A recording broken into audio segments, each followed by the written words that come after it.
Canadian troops had been lucky to avoid the bloodbath at the Somme that started on July 1st, 1916. The first day of the campaign saw more than 60,000 British casualties, including the near annihilation of the Royal Newfoundland Regiment at Beaumont-Hamel, France. It was the single worst day in the history of the British Army. Despite the high casualties, the Battle of the Somme continued through the summer and into the fall of 1916. By September, the Canadians were called to take their turn in a series of new attacks. On September 15th, the 2nd Canadian Infantry Division launched successful attacks toward the small French hamlet of Courcelette. The French-Canadian 22nd Vendôme Battalion and the 25th Battalion Nova Scotia Rifles captured the objective and then held off 17 German counterattacks through 4 days of extreme and bloody close-quarters fighting. By September 26th, the Canadians had launched a succession of new attacks against German trench systems running just beyond Courcelette.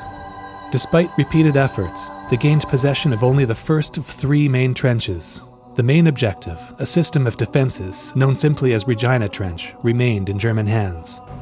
Massive barbed wire entanglements made the German trench nearly impossible to take, and when the Canadians did reach it, they were thrown back by extensive German counterattacks.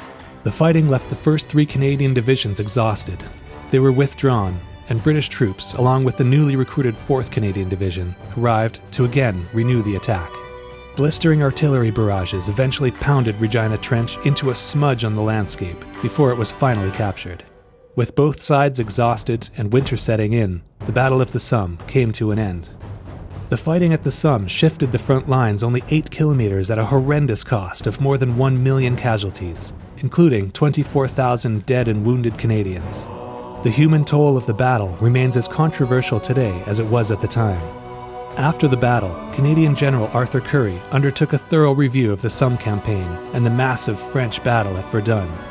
The innovations and tactics suggested in his report would lay the groundwork for the victories to come.